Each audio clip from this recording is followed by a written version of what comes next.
वर्षा की बूंदों को उसे सींचते हुए देखें। पूरी प्रकृति इसमें समाई। कितनी सरल सी बात, लेकिन ये हमें क्यों नहीं समझ आई? ये समझते नहीं, इसे अपने हृदय से देखना पड़ता है। इस नारंगी में और हमारे जीवन में समानता है। बताओ, इस नारंगी में कितनी फाके हैं? उसी प्रकार हर दिन में 24 घंटे होते हैं। 24 घंटों को होशपूर्ण इस तरह से जीना जैसे इस नारंगी की एक एक फाक का रस चखना। दिन के पल को चेतना में जियो। जो पीछे चला गया उसका ना राग मन में और ना ही आने वाले कल के सपनों की नींद में मूर्छित। इसी क्षण में पूर्ण जीव। यदि जीवन ऐसे जी लिया तो एक समझ जागेगी अपने विषय में और उसमें, जिसे हम अपने से बाहर समझते हैं। यदि ये समझ जागेगी तो हमारे अंदर करुणा और प्रेम का भाव स्वाभाविक जागेगा और उस करुणा और प्रेम हम एक दूसरे को स्वीकार करेंगे। हम स्वयं जान जाएंगे कि हम में और अनेक में कोई भेद नहीं। एक ही चेतन, एक ही स्रोत। अब इसे खाइए।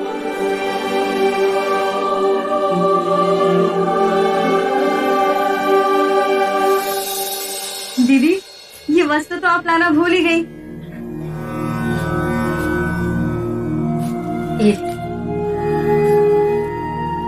मुनिवर, जब आप साधना में थे तब दीदी और मैंने आपके लिए बनाया था। अहो भाई, तुम सबसे मुझे इतना प्रेम मिला। सुजाता ने मुझे खीर खिलाई। स्वाति ने मेरे लिए उषा का आसन बनाया। अब ये वस्तु, अब जाने का समय हो गया। क्या आप हमें छोड़ के चले जाएंगे? आप आज अभी तो ना जाएंगे। वो आज नहीं जाएंगे। जोगी की बात ही नहीं समझी तुमने। इसी क्षण में जियो। जब तक वो नहीं जाएंगे तब तक तो हमारे साथ ही है। आज की नहीं मिले।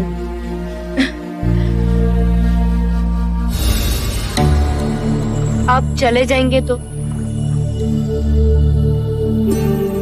स्वाति, यदि मैं यहां रुका तो कितने प्राणी इस संसार में मुक्ति के मार्ग से वंचित रह जाएंगे। परंतु हम आपके बिना कैसे रहेंगे? देखो स्वाति, तुम्हारे पानी में पत्थर फेंकने से एक तरंग उठी और उस तरंग से कितनी और तरंगे बनती गई। ऐसा क्यों हुआ? क्योंकि पत्थर ने पानी में गिरते ही पानी को ढकेला, इससे और तरंगे बनी। तो मैं गया कहाँ? तुम्हारे साथ ही तो हूँ। मैंने तुम्हारे, जटलिका, बालागुप्ता, पूर्णा और सुजाता के मन में एक तरंग पैदा की। अब ये तरंगे तुम सब दूसरों के मन में पैदा करोगे।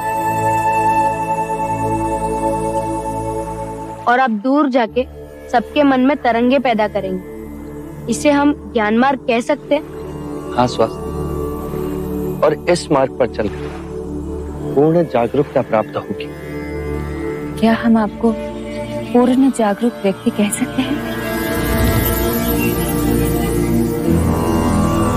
मगधी में जागरूक व्यक्ति को बुद्ध कहते हैं।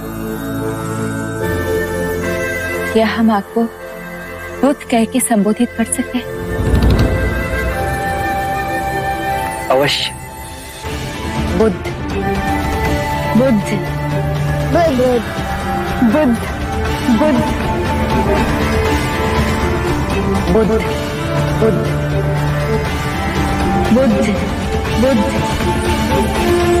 बुद्ध, बुद्ध। और जिस वृक्ष के नीचे आप जागृत हुए, क्या हम उसे बोधि वृक्ष कह सकते हैं? हाँ, जिस वृक्ष के नीचे सिद्धार्थ बुद्ध बने वो बोधि ही कहलाएगा। बोधि वृक्ष, बोधि वृक्ष, बोधि वृक्ष,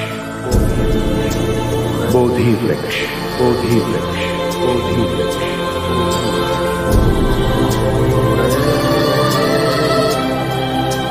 जिस सत्य को मैंने पा लिया अब वो मेरी ही नहीं, सारे संसार की संपत्ति। अब वो संपूर्ण मानव जाति को उपलब्ध होनी चाहिए।